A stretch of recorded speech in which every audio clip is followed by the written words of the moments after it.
जय हिंद बच्चों। आज हम लोग इस लेक्चर के माध्यम से क्लास 11 मैथ्स में कॉम्प्लेक्स नंबर के ऑब्जेक्टिव क्वेश्चन को सॉल्व करेंगे और यह ऑब्जेक्टिव क्वेश्चन कॉम्प्लेक्स नंबर का आपका बुक RS अग्रवाल से मैं सॉल्व कर रहा हूं और इसमें से कौन सा प्रॉब्लम सॉल्व करेंगे ये आपका आज क्वेश्चन नंबर 31 से लेकर और उसके बाद के प्रॉब्लम को हम लोग सॉल्व करने जा रहे हैं। और इसके पहले जो आप ऑब्जेक्टिव क्वेश्चन देख रहे हैं इसका ऑलरेडी सॉल्यूशन इस चैनल पर अवेलेबल है। इससे रिलेटेड हमने वीडियो अपलोड कर दिया है।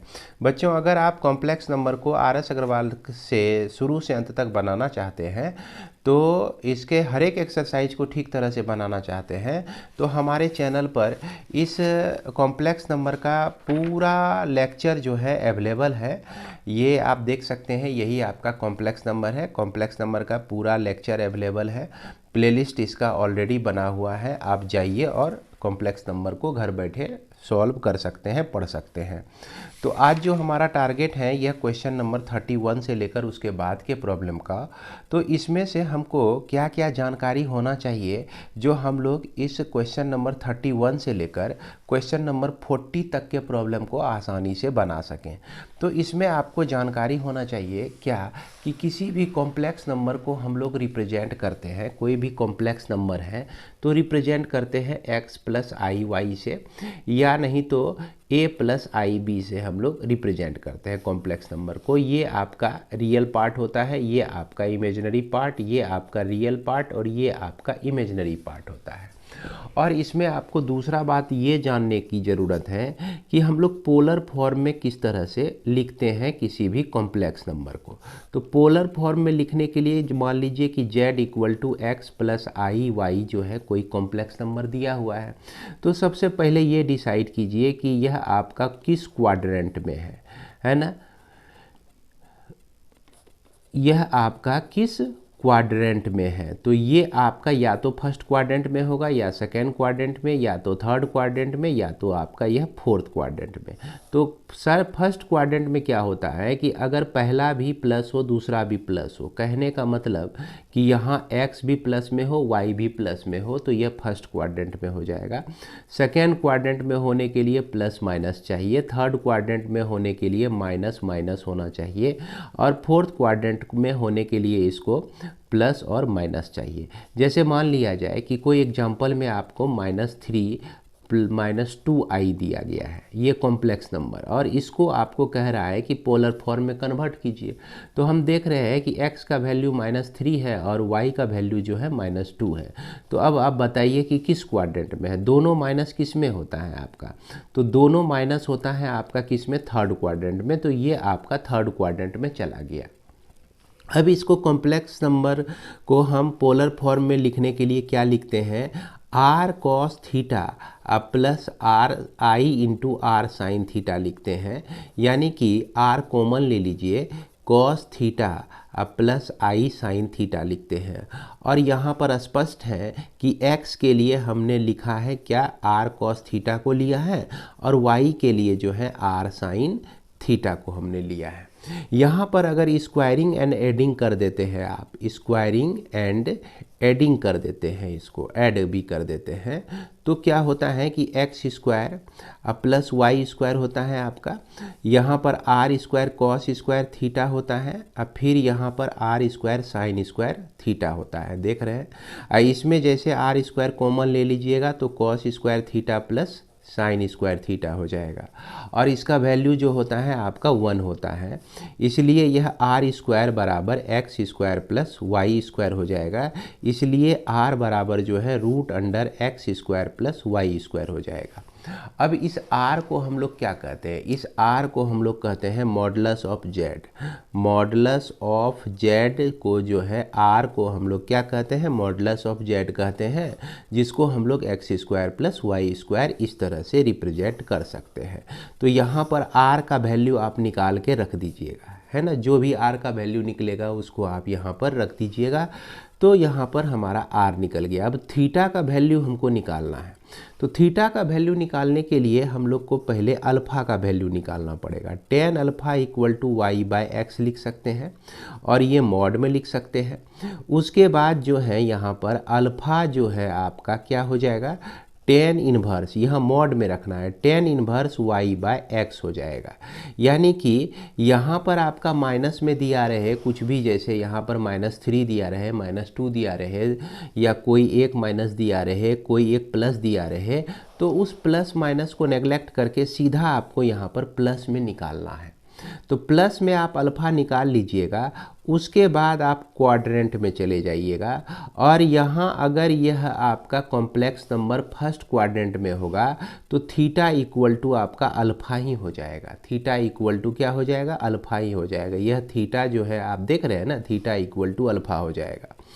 अब यदि क्या कहते हैं यह आपका सेकेंड क्वाड्रेंट में होता है तो यह पाई माइनस अल्फ़ा हो जाएगा। थीटा का मान जो हो जाएगा क्या हो जाएगा? पाई माइनस अल्फ़ा हो जाएगा। अगर यह थर्ड क्वाड्रेंट में होता है तो अल्फ़ा माइनस पाई हो जाएगा। ये अल्फ़ा आप पॉजिटिव में निकाले हैं और उसमें पाई को माइनस कर दीजिए तो यही थीटा का मान निकल जाएगा। यहाँ जो थीटा आपने लिखा है इसका मान निकल जाएगा। अगर यह फोर्थ क्वाड्रेंट में होता है तो यही थीटा का मान जो होता है माइनस अल्फ़ा लिखते हैं हम लोग, माइनस अल्फ़ा लिखते हैं, याद रखिएगा। और एक चीज़, इस थीटा को हम लोग क्या कहते हैं? इस थीटा का दूसरा नाम होता है argument of Z, ARGUMENT, argument of Z कहते हैं इसको। और इसी थीटा का दूसरा नाम होता है amplitude of Z, amplitude of Z कहते हैं। अगर भैया आपको ये कह दे कि आर्गूमेंट ऑफ जेड निकालिए तो आप समझ जाइएगा कि हमको क्या निकालना है? इस थीटा का मान निकालना है। यहाँ जो थीटा है इसका मान निकालना है। अगर ये कह दे कि एम्पलीट्यूड ऑफ जेड निकालिए तो यहाँ भी आप समझ जाइएगा कि हमको थीटा का ही मान निकालना है। तो ये जानकारी होने के बाद जो है अब हम लोग ऑब्जेक्टिव क्वेश्चन को बना सकते हैं। तो सबसे पहला ऑब्जेक्टिव क्वेश्चन में आपका दिया गया है 31 में। ये क्या कहता है? The complex number z such that, कि ये देख लीजिए complex number z such that z minus i z plus i का मॉडुलस इक्वल टू 1 जो है lies on the x axis, the line y equal to 1 and a circle none of these. तो इसको solve करके हम देखते हैं कि आखिर यह चारों में से किसको रिप्रेजेंट करता है यह आपका कॉम्प्लेक्स नंबर। तो इसको सॉल्व करने के लिए यहाँ पर आपका z माइनस आई बाई क्या दिया गया है? z प्लस आई दिया गया है इक्वल टू 1 दिया गया है। इसमें z का एक मान ले लीजिए, x प्लस आई वाई ले लीजिए आप। तो x plus i y minus i by क्या हो गया? x plus i y plus i हो गया, और इसका आपका स्क्वायर हो गया इक्वल टू 1 हो गया आपका। अब इसमें देखिए x हो गया और i वाला पार्ट जो है y माइनस 1, और यहाँ तो x बचा ही, और i जब कॉमन ले लिए तो y प्लस 1 हो गया, और यहाँ हम स्क्वायर देख रहे हैं इक्वल टू 1। इधर भी स्क्वायर होगा तो 1 का स्क्वायर होने से तो आपका 1 ही हो जाता है, कोई फर्क पड़ता नहीं है। इसके बाद हम लोग देख रहे हैं कि ये दोनों ऊपर नीचे जो है मॉडुलस में है। तो मॉडुलस जब हमको निकालना होता है तो देख रहे हैं अभी आपने तुरंत देखा कि मॉडुलस को हम लोग किस तरह से निकालते हैं, यानी कि जो भी आपका रियल पार्ट होता है, इमेजिनरी पार्ट होता है, उसका हम लोग स्क्वायर रूट ले लेते हैं। तो यहाँ स्क्वायर रूट लेंगे और स्क्वायर भी डालेंगे तो आपस में वह कट जाएगा, तो ये एक्स स्क्वायर हो जाएगा, y माइनस 1 का होल स्क्वायर हो जाएगा, और नीचे में क्या हो जाएगा? X square plus y plus 1 का होल स्क्वायर इक्वल टू 1 हो जाएगा। अब इसको हम क्या लिख सकते हैं?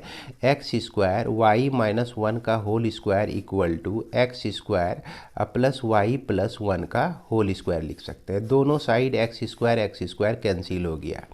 अब इसको देखिए क्या लिखेंगे? y का स्क्वायर लिखेंगे, 1 लिखेंगे, माइनस 2y लिखेंगे इक्वल टू, इसको हम लिखेंगे y लिखेंगे स्क्वायर प्लस 1 लिखेंगे, अब प्लस 2y लिखेंगे, y स्क्वायर कैंसिल, 1 1 आपका कैंसिल, यहाँ पर minus 4y equal to 0, therefore y equal to आपका 0 निकलता है।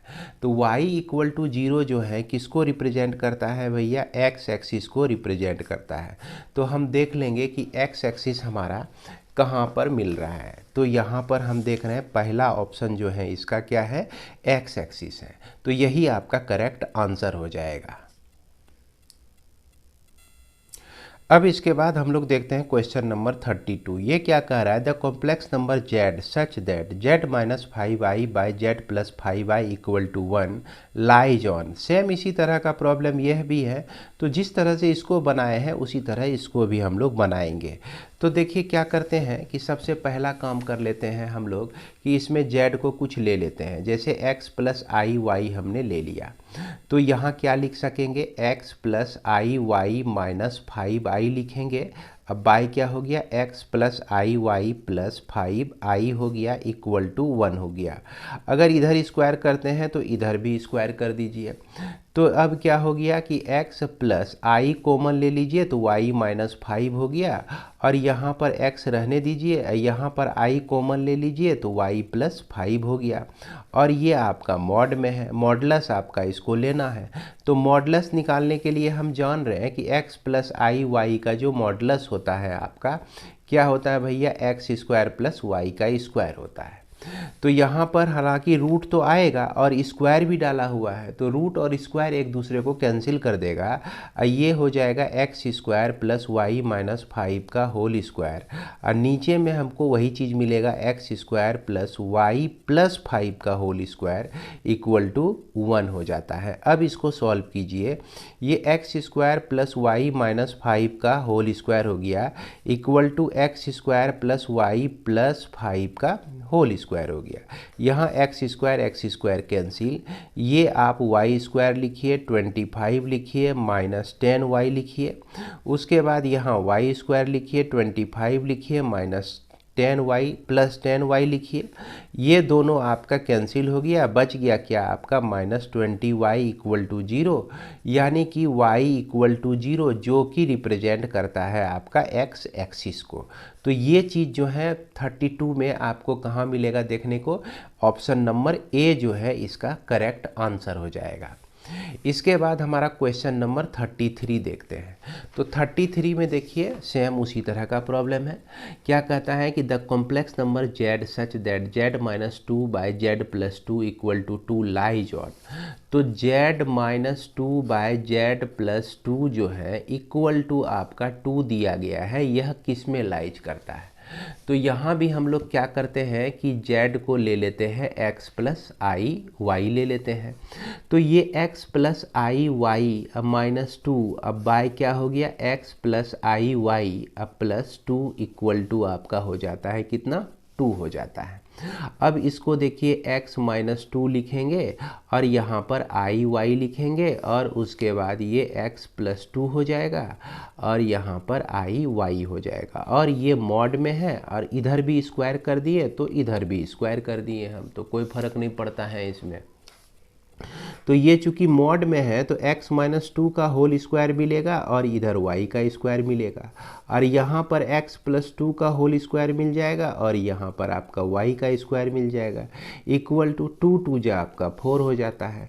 अब देखिए ये x माइनस 2 का होल स्क्वायर प्लस y का square equal to 4 into x plus 2 का होल स्क्वायर अब प्लस 4 इंटू वाई का स्क्वायर मिल जाता है। तो ये चीज़ हमको मिल गया, चूँकि 4 से इसको और इसको मल्टीप्लाई होगा तो इतना हो जाएगा। अब देखिए ये एक्स स्क्वायर लिखेंगे प्लस 4 लिखेंगे माइनस 4x लिखेंगे प्लस वाई स्क्वायर लिखेंगे, और राइट साइड में क्या लिखेंगे हम लोग, 4 into x square plus 4 plus लिख देंगे 4x और प्लस 4y का स्क्वायर लिख देंगे। यहाँ 4y का स्क्वायर है, यहाँ आपका y का स्क्वायर है, तो यानी कि इधर माइनस 3y का स्क्वायर बचता है। और इधर देखिए आपका जो है x स्क्वायर है, यहाँ 4x का स्क्वायर है। तो ये राइट साइड, ये आपका राइट साइड में जाता है तो प्लस, ये अगर लेफ़्ट साइड में आ गया हमारा तो माइनस 3y स्क्वायर हो जाएगा, और इसको लेफ़्ट साइड में लाते हैं तो माइनस 3x का स्क्वायर हो जाएगा। और यहाँ पर 4 चौके 16 है, 16 को अगर लेफ़्ट साइड में लाते हैं तो माइनस कितना हो जाएगा आपका 12 हो जाएगा। और यहाँ 4x माइनस में है, यहाँ 4x इंटू 4 16x जो है प्लस में है, जो कि इधर आने के बाद माइनस 20x आपको मिल जाएगा और यही इक्वल टू 0 हो जाएगा। तो यह जो आपका इक्वेशन है, ये इक्वेशन किसको रिप्रेजेंट कर रहा है? ये आपका 3x का स्क्वायर प्लस 3y का square plus 20x minus plus 12 equal to 0, ये रिप्रेजेंट किसको करता है? याद कीजिए आप, यह रिप्रेजेंट करता है आपका सर्कल को। तो सर्कल हमारा जो भी ऑप्शन होगा वही सही हो जाएगा। तो यहाँ पर सर्कल हमको देखने को मिलता है किस में? सी में देखने को मिलता है। इसका आंसर जो हो जाएगा आपका सी हो जाएगा। इसके बाद हमारा क्वेश्चन नंबर है 34। तो 34 में क्या कह रहा है आपका कि -2 when expressed in the polar form is. -2 को आप पोलर फॉर्म में एक्सप्रेस कीजिए। तो ये आपका 34 यहाँ पर z इक्वल टू -2 है। तो इसी z को हम लोग -2 प्लस आई इंटू 0 लिख सकते हैं। तो यहाँ x का वैल्यू आपका -2 हो गया, y का जो वैल्यू हो गया 0 हो गया। अब देखिए हम लोग जानते हैं z equal to r cos theta plus i sine theta, हम लोग जानते हैं पोलर फॉर्म यही होता है। और इस r को हम लोग कैसे निकालते हैं? x square plus y square करके। तो -2 का स्क्वायर कर दीजिए, फिर 0 का स्क्वायर कर दीजिए, तो ये आपका क्या निकल जाएगा? 2 निकल जाएगा। अब हमको अल्फ़ा का वैल्यू निकाल लेना है। तो यहाँ पर tan इन्वर्स हम लोग क्या लिखेंगे? ये आपका 0 बाय क्या हो जाएगा? -2 हो जाएगा मॉड में। तो यानी कि tan इन्वर्स जो है इन्फिनिटी, और tan इन्वर्स 0/2 कहने का, सॉरी 0 ही हो जाएगा, इन्फिनिटी नहीं होगा। यानी कि 0 डिग्री आपका हो गया। tan 0 डिग्री 0 डिग्री हो गया। इसी 0 डिग्री को पाई डिग्री भी हम लोग लिख सकते हैं, क्योंकि 0 डिग्री पर भी वैल्यू आपका 0 ही होता है और पाई पर भी इसका वैल्यू 0 ही होता है। तो अब यहाँ पर इस दोनों में से हम लोग किसको सेलेक्ट करेंगे जो इस रिलेशन को सेटिस्फाई करेगा? तो जैसे z इक्वल टू आर का वैल्यू हमने 2 लिया, और यहाँ पर अगर cos पाई रखते हैं, हम लोग cos पाई रखते हैं, तो cos पाई का जो वैल्यू होता है ये -1 होता है। अब फिर उसके बाद आई इंटू कॉस साइन पाई रखते हैं, तो साइन पाई का जो वैल्यू होता है ये आपका 0 होता है। तो इसलिए -1 इंटू 2 जो है -2 ही आपका आ जाएगा। तो इसका पोलर फॉर्म जो हो जाएगा z इक्वल टू यह आपका 2 cos पाई हो गया और प्लस आई साइन क्या हो गया? पाई हो गया। यही आपका आंसर हो जाएगा, पोलर फॉर्म यही हो जाएगा। इसके बाद क्वेश्चन नंबर 35 जो है आपका, ये क्या कह रहा है? तो क्वेश्चन नंबर 35 देखिए आप अपनी बुक में, यहाँ पर आपका दिया गया है -3i when expressed in the polar form is.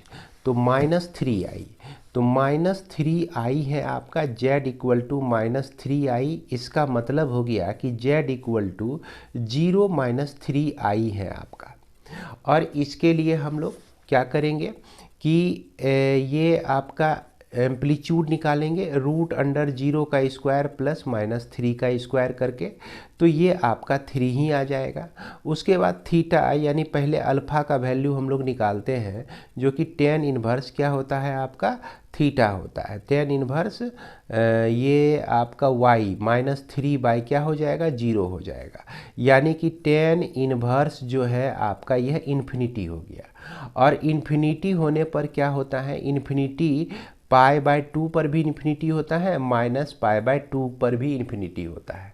अब थीटा का मान हम वही सेलेक्ट करेंगे जो कि इसको सेटिस्फाई करेगा। तो यहाँ पर थीटा का वैल्यू -π/2 हम लोग लेंगे तो इसको सेटिस्फाई कर जाएगा। देखिए ये जो हमने लिया हुआ है इसको सेटिस्फाई करना चाहिए। तो z इक्वल टू हम क्या लिखेंगे?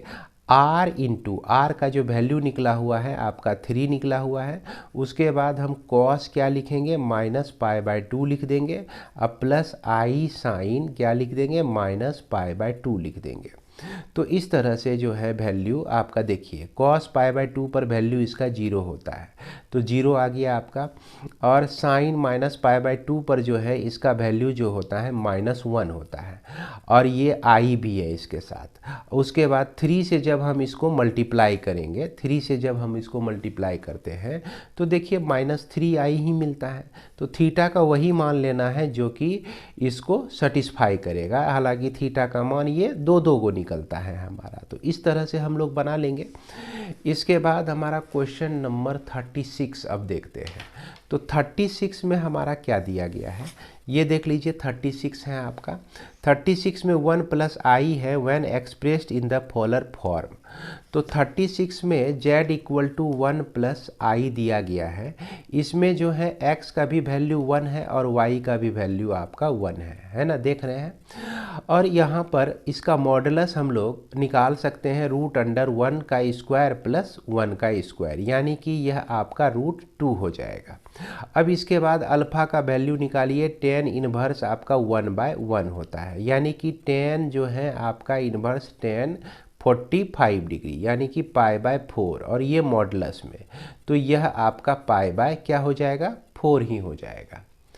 अब यहाँ पर हम ये देखते हैं कि आखिर यह किस क्वाड्रेंट में है। तो दोनों यहाँ पर प्लस में है आपका, तो ये आपका फर्स्ट क्वाड्रेंट में है। तो फर्स्ट क्वाड्रेंट के लिए थीटा का वैल्यू जो है अल्फ़ा के बराबर होता है, तो यह आपका π/4 ही हो गया। इसीलिए हम लोग पोलर फॉर्म जब लिखते हैं क्या लिखेंगे, r cos theta + i sin theta जो लिखेंगे, इसमें r का वैल्यू हम लोग रख देंगे √2 और cos थीटा कहने का मतलब cos π/4 + i sin क्या लिखेंगे, π/4 लिख देंगे। तो यही हमारा क्या हो जाएगा, आंसर हो जाएगा। इसके बाद आपका क्वेश्चन नंबर 37।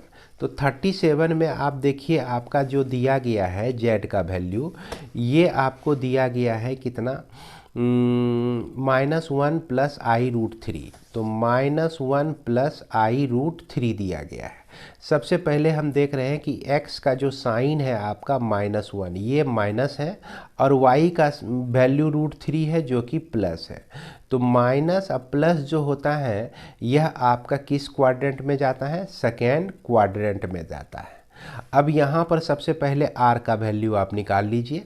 √(-1) का स्क्वायर और यह √3 का स्क्वायर करेंगे, तो 1 + 3 जो है ये आपको क्या दे देगा, √4 देगा, जिसका वैल्यू हम लोग 2 लिख सकते हैं।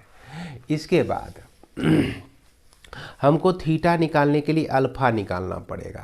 अल्फ़ा यानी कि tan अल्फ़ा निकालना पड़ेगा, जो कि मॉड में होता है y/x। तो यहाँ पर √3/-1 करते हैं, तो ये आपका प्लस में √3 ही निकलता है। तो tan कितना डिग्री हो गया आपका भाई, π/3 हो गया, यानी कि अल्फ़ा का वैल्यू π/3 हो जाएगा। अब यहाँ देखिए सेकेंड क्वाड्रेंट में है। सेकेंड क्वाड्रेंट में अल्फ़ा = होता है π- थीटा = होता है π-अल्फ़ा होता है। तो थीटा का जो वैल्यू हो जाएगा π- π/3 हो जाएगा, जिसको हम लोग 2π/3 लिखेंगे। अब इसके लिए पोलर फॉर्म जो हो जाएगा आपका क्या होता है, r cos theta + i sin theta लिखते हैं। अब देखिए r के जगह पे हम लोग क्या लिखेंगे, 2 को लिखेंगे, और cos थीटा तो हम लोग लिखेंगे ही, थीटा के जगह पर आपका क्या हो जाएगा, 2π/3 हो जाएगा, और i लिखेंगे, और साइन थीटा के जगह पर आपका 2π/3 हो जाएगा। और यह ऑप्शन जो है हमको 37 में देख लीजिए कहाँ मिलता है देखने को। 37 में आप ध्यान से देखिए, ये हमको मिलता है C नंबर। तो इसका करेक्ट आंसर जो है आपका C हो जाएगा। इसके बाद हमारा क्वेश्चन नंबर शुरू होता है 38। तो 38 आप देखिए, आप अपने बुक में देख सकते हैं कि यहाँ जो है √3 + i दिया गया है और इसको पोलर फॉर्म में एक्सप्रेस करना है। तो z का वैल्यू जो है √3 + i दिया गया है, और इसमें हम x को क्या लिख सकते हैं, √3 लिख सकते हैं, y को क्या लिख सकते हैं, 1 लिख सकते हैं। तो ये देखिए दोनों का साइन जो है प्लस प्लस ही है। तो ये आपका किस क्वाड्रेंट में है, फर्स्ट क्वाड्रेंट में है। तो फर्स्ट क्वाड्रेंट में है, जिसमें थीटा = जो होता है आपका अल्फ़ा के बराबर ही होता है। तो सबसे पहले हम लोग इसका मैग्नीट्यूड निकालते हैं, मॉडुलस निकालते हैं। तो इसको क्या लिखेंगे, √3 का स्क्वायर लिखेंगे + 1 का स्क्वायर लिखेंगे। तो ये आपका हो जाएगा 3 + 1। तो यहाँ पर हमको मिलता है √4, जो कि आपका 2 हो जाएगा। अब अल्फ़ा निकालते हैं, जो कि tan इन्वर्स आपका mod ऑफ y/ क्या होता है, x होता है। तो ये tan इनवर्स हम लोग लिख सकते हैं कितना, 1/√3, यानी कि यह जो वैल्यू हो जाएगा थीटा का वैल्यू जो हो जाएगा π/6 आपको मिल जाएगा। अब यहाँ पर क्या होता है कि थीटा इक्वल टू अल्फा, यानी कि π/6 ही हो गया। अब इसको पोलर फॉर्म में लिखना है तो पहले r लिखेंगे जो कि आपका 2 है, और उसके बाद cos क्या लिखेंगे हम लोग, π/6 लिखेंगे, अब फिर प्लस i और साइन क्या लिखेंगे, π/6 लिखेंगे, और यही आंसर हम ढूंढ लेंगे क्वेश्चन नंबर 38 में।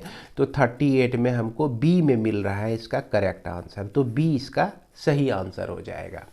इसके बाद क्वेश्चन नंबर 39 1 प्लस आई है, हालांकि 1 प्लस आई आप 36 में भी बना चुके हैं, तो 36 में जो आंसर आपका निकला वही चीज़ आपका 39 में भी निकलेगा, तो ये रिपीटेशन है। अब हम लोग देखते हैं क्वेश्चन नंबर 40 को।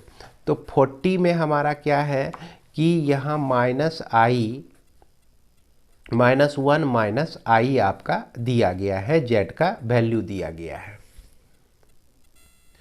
तो इसमें हम लोग क्या देख रहे हैं कि यह जो आपका x है जो कि -1 है और y जो है -1 है, तो माइनस माइनस ये आपका किस क्वाड्रेंट में चला गया, थर्ड क्वाड्रेंट में चला गया यह आपका। अब यहाँ पर निकालिए इसका मॉडुलस निकाल लीजिए।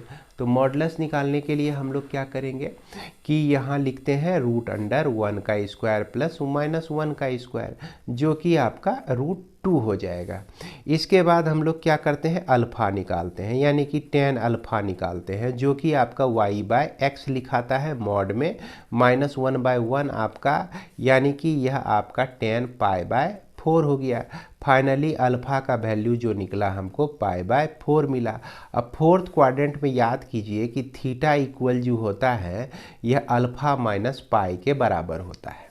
कहने का मतलब थीटा इसका आर्गूमेंट जो हो जाएगा अल्फ़ा, यानी कि π/4 माइनस पाई, जो कि आपका 3π-3π/4 लिख सकते हैं, -3π/4 लिख सकते हैं।